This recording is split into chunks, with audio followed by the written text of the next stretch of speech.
ಇನ್ನು silicon city ಹೋಟೆಲ್ಗಳಲ್ಲಿ gas ಕೊರತೆ ಹೆಚ್ಚಾಗ್ತಾ ಇದೆ. ಹೋಟೆಲ್ ನಂಬಿಕೊಂಡು ಹೋಗ್ತಾ ಇರುವಂತಹ ಗ್ರಾಹಕರಿಗೂ ಕೂಡ ಈಗ ಶಾಕ್ ಎದುರಾಗ್ತಾ ಇದೆ. ನಗರದ ಬಹುತೇಕ ಹೋಟೆಲ್ಗಳಲ್ಲಿ ತಿಂಡಿ ಬೆಲೆ ಕೂಡ ಏರಿಕೆ ಮಾಡ್ತಿದ್ದಾರೆ. ಏಕಾಏಕಿ ಗ್ರಾಹಕರ ಜೇಬಿಗೆ ಕತ್ತರಿ ಬೀಳ್ತಾ ಇದೆ. ಈಗ ನೋಡಿ, ಸಿಲಿಕಾನ್ ಸಿಟಿ ಹೋಟೆಲ್ಗಳಲ್ಲಿ ಈಗ ಗ್ಯಾಸ್ ಕೊರತೆ ಹೆಚ್ಚಾಗಿರೋದ್ರಿಂದ ಹೋಟೆಲ್ ನಂಬಿಕೊಂಡು ಹೋಗ್ತಾ ಇರುವಂತಹ ಗ್ರಾಹಕರಿಗೂ ಇತ್ತ ಬಿಗ್ ಶಾಕ್ ಎದುರಾಗಿದೆ.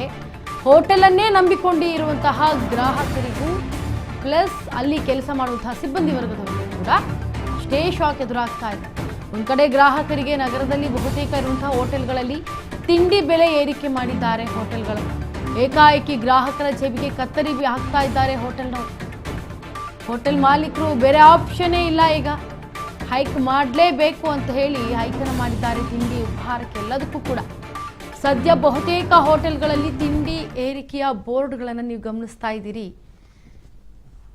ಕೆಲವೊಂದು ಬಹುತೇಕ ಹೋಟೆಲ್ಗಳಲ್ಲಿ ಈಗ ತಿಂಡಿಗೆ ಒಂದು ಫಾರ್ ಎಕ್ಸಾಂಪಲ್ ಈಗ ತಿಂಡಿಗೆ ಒಂದು 30 ರೂಪಾಯಿ 40 ರೂಪಾಯಿ ಇತ್ತು ಅಂತಂದರೆ ಅದನ್ನು ಇನ್ನು 60 70 ಈ ರೀತಿಯಾಗಿ ಹೆಚ್ಚಿಗೆ ಮಾಡುವಂಥ ಪರಿಸ್ಥಿತಿ ಈಗ ಹೋಟೆಲ್ ಮಾಲೀಕರದ್ದು ಎದುರಾಗ್ಬಿಟ್ಟಿದೆ. ಯಾಕಂದರೆ ಸಿಲಿಕಾನ್ ಸಿಟಿ ಹೋಟೆಲ್ಗಳಲ್ಲಿ ಗ್ಯಾಸ್ ಕೊರತೆ ಹೆಚ್ಚಾಗಿರೋದ್ರಿಂದ ಗ್ಯಾಸಿಗೆ ಕೊರತೆ ಹೆಚ್ಚಾಗ್ತಾ ಇದೆ. ಅಡುಗೆ ಎಣ್ಣೆಗೆ ಅತಿ ಹೆಚ್ಚಾಗ್ತಾ ಇರೋ ಕೊರತೆಯಿಂದ ಈಗ ಹೋಟೆಲನ್ನು ನಂಬಿಕೊಂಡು ಬದುಕ್ತಾ ಇರುವಂತಹ ಹೋಟೆಲ್ ಮಾಲೀಕರಿಗೆ, ಸಿಬ್ಬಂದಿಗೆ, ಹಾಗೆ ಈಗ ಹೋಟೆಲ್ನ ನಂಬಿಕೊಂಡು ಗ್ರಾಹಕರು ಬಂದು ಏನು ಊಟವನ್ನು ಸೇವನೆ ಮಾಡ್ತಾ ಇದ್ರು, ಈಗ ಅವ್ರಿಗೆಲ್ರಿಗೂ ಕೂಡ ಅಂದರೆ ಹೋಟೆಲ್ ಮೇಲೆ ಬಹುತೇಕ ನಾಗರಿಕರು, ಗ್ರಾಹಕರು ಡಿಪೆಂಡ್ ಆಗಿರ್ತಾರೆ. ಆ ಡಿಪೆಂಡೆನ್ಸಿ ಗ್ರಾಹಕರಿಗೆ ಈಗ ಶಾಕ್ ಎದುರಾಗ್ತಾ ಇದೆ. ಜೊತೆಗೆ ಏನು ತಾವು ತಿನ್ನುವಂತಹ ತಿಂಡಿ ಎಲ್ಲದಕ್ಕೂ ಕೂಡ ಬಹುತೇಕ ಹೋಟೆಲ್ ಮಾಲೀಕರು ಬೆಲೆ ಏರಿಕೆಯನ್ನು ಹಾಕಿದ್ದಾರೆ.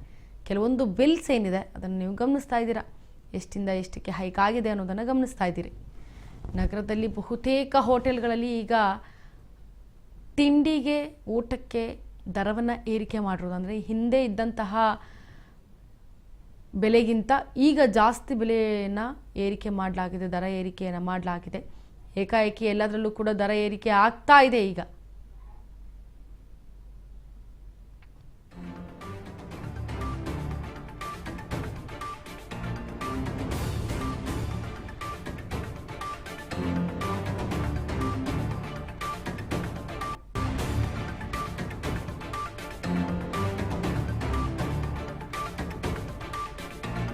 ನೋಡಿ, 4ನೇ ದಿನ ಆದರೂ ಕೂಡ ಇನ್ನೂ ಗ್ಯಾಸ್ ಎಮರ್ಜೆನ್ಸಿ ನಿಲ್ತಾನೆ ಇಲ್ಲ. ಈಗ ಸಿಲಿಕಾನ್ ಸಿಟಿ ಹೋಟೆಲ್ಗಳಲ್ಲಿ ಗ್ಯಾಸ್ ಕೊರತೆ ಒಂದು ಕಡೆ ಆದರೆ 4 ದಿನ ಆದರೂ ಕೂಡ ಈ ಒಂದು ಎಮರ್ಜೆನ್ಸಿ ನಿಲ್ತಾನೆ ಇಲ್ಲ. ಇನ್ನು ಯಾವ ರೀತಿಯಾಗಿ ಇನ್ನು ಎಷ್ಟು ದಿನಗಳ ಮಟ್ಟಿಗೆ ಹೋಗುತ್ತೆ ಈ ಗ್ಯಾಸ್ ಸಂಬಂಧಪಟ್ಟಂತೆ ಅನ್ನೋದನ್ನು ಕಾದು ನೋಡಬೇಕಾಗತ್ತೆ.